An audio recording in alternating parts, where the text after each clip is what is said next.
Halo,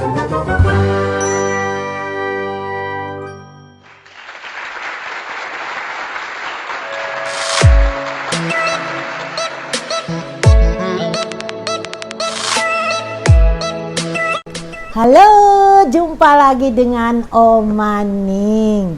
Seperti biasa, Oma selalu ingin berbagi sehat cara alami untuk Ancu, anak cucu, dan kita semua tentunya. Nah, melanjutkan perbincangan Oma beberapa waktu yang lalu tentang bagaimana membangun kekuatan pikiran. Ada 5P ya, ingat ya. Personal, present, terus kemudian persistent, ya, diulang-ulang, kemudian juga positive talking and thinking, lalu passion, semangat, ulang lagi tadi ya, personal, present, positive talking, kemudian persistent, diulang-ulang, dan passion, semangat yang menggebu-gebu, ya. Ini mesti terus-menerus diulang-ulang supaya kita benar-benar bisa membangun kekuatan pikiran. Nah, kebetulan ini ada salah satu klien Oma yang datang berkonsultasi. Ini terjadi benar-benar sekian tahun yang lalu. Seorang ibu cantik datang ke Oma, dia bilang, "Aduh Oma, bisa nggak ya nolong saya?" Nolong apa Ibu? Ayo Ibu cerita dulu. Oma tuh kalau menghadapi seseorang pasti biasanya coba Bu duduk dulu, tenangkan hati sambil kita ajak tersenyum. Ibu cerita deh, saya mendengarkan. Itu selalu kunci Oma, bagaimana melayani orang yang kebingungan atau melayani pasien yang datang ke Gria Sehat Mahkota Dewa. Ya. Nah, keluarnya ternyata begini, dia punya anak. Umurnya 8 tahun, punya kebiasaan menggigiti ini kuku jari tangan ini terus menerus setiap mau tidur. Jadi menjadi kebiasaan. Setiap mungkin dari bayi suka ngemut tangan gitu ya. Nah, ini gigitin tangan ya sampai tangannya terluka. Ya, sampai tangannya terluka. Dan mau dibilangin seperti apapun tidak mempan. Ibunya sudah nakut-nakutin, sudah mengancam, sudah segala macam, tidak mempan.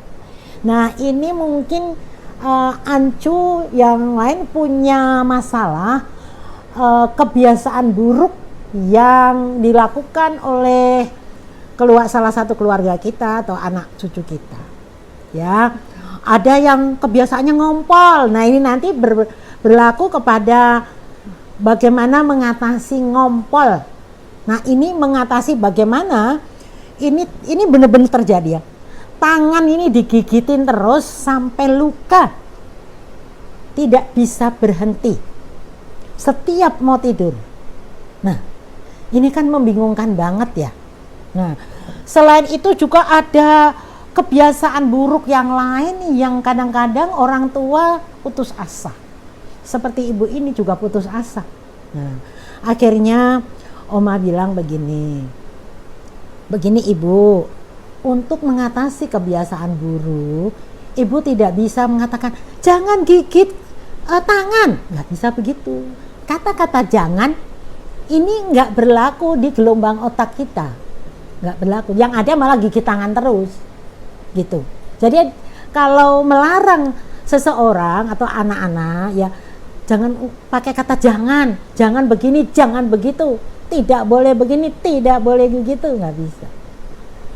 Oma sarankan begini ketika itu masih ingat banget karena ini kejadian yang sangat mendebarkan karena 8 tahun kebiasaan buruk menggigiti tangan ini tidak bisa hilang. Oma katakan coba ya Bu, nanti secara herbal Oma cuman memberitahu ini deh. Karena pegagan ini benar-benar membuat seseorang lebih tenang. Ya, tanamannya ini. Kalau mau praktis kapsulnya seperti ini dan sangat murah, ya. Nah, selain jadi mau tidur saja. Kalau untuk anak-anak cukup 1 minumnya. mau tidur saja. Nah, terus Oma kasih tahu, Bu, jadi sampai ditulis tuh, katakan berulang-ulang. Nah kan tadi ya, persisten, diulang-ulang. Katakan berulang-ulang pada anak ibu setiap kali anak mau tidur dan bangun tidur. Oma minta begini, anakku waktu itu namanya siapa? Anggap saja anaknya namanya Ani sayang, Oma suruh begitu. Ani sayang, anak mama yang baik hati, yang pintar, dipuji-puji. Jadi melarang sesuatu yang buruk, jangan malah dengan kemarahan, tapi dipuji-puji. Anakku yang baik hati, anakku yang hebat. Terus katakan, mulai besok pagi ya, tangan ini untuk makan, tangan ini untuk menulis. Kita tidak bisa, jangan gigitin tangan, nggak bisa begitu. Tapi kita memberitahu bahwa tangan ini untuk makan, tangan ini untuk menulis, ya, seperti itu, diulang-ulang.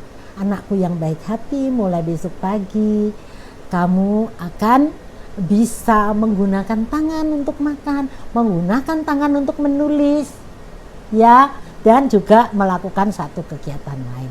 Itu diulang-ulang. Nanti waktu mau tidur, jadi gini, pada saat mau tidur dia sudah ngantuk-ngantuk gitu. Nah itu saatnya gelombang otak kita ada di theta. Artinya kita bisa masuk memberi nasihat yang di alam bawah sadar dia. Nanti waktu sudah ngolet-ngolet mau bangun, itu juga ulang lagi. Puji-pujilah anak itu, ya. Begitu juga misalnya ngompol, kebiasaan ngompol. Programnya bisa, anakku yang baik hati, anakku yang pintar, mulai malam ini kalau mau pipis di kamar mandi. Kalau mau pipis di kamar mandi, ulang-ulang terus. Ulang-ulang terus katakan mau pipis di kamar mandi. Biasanya kalau pengalaman Oma ini, dalam waktu seminggu paling telat itu pasti akan berubah. Begitu juga kalau sedang sakit. Nah, jadi program ini kenapa Oma sharing, karena ini juga membantu orang-orang yang menderita sakit. Kalau Oma itu selalu programnya, nggak apa-apa deh, sakit sebentar saja, besok sembuh, besok pagi aku sembuh, begitu. Itu diulang-ulang. Jadi jangan putus asa kalau misalnya sakitnya kanker, masuk programnya besok pagi sembuh, nggak apa-apa. Walaupun penyakit masih ada, tetapi kalau kita merasa sembuh, kita merasa sehat, itu akan ada hormon adrenalin kita naik dan itu membantu penyembuhan. Oke, percaya deh sama Oma. Jadi kita benar-benar bisa membantu orang lain untuk bisa berubah menjadi baik, berubah sakit menjadi sehat, juga bisa memotivasi diri kita sendiri, ya. Yang tadinya ada kekurangannya bisa diperbaiki, yang tadinya sakit bisa menjadi sembuh dan sehat. Oke, itu jangan tidak percaya loh ya. Pakai kata jangan. Mari kita percayai bahwa positive talking, positive thinking benar-benar akan terjadi. Ya, untuk apa mikir yang buruk-buruk? Untuk apa membayangkan yang jelek-jelek? Ya, kalau Tuhan izinkan, semua yang kita ucap, semua baik ya, semua hal baik yang kita ucap, semua hal baik yang kita pikirkan, insya Allah kalau Tuhan izinkan akan terjadi. Oke Ancu, semoga ini bermanfaat ya sharing Oma.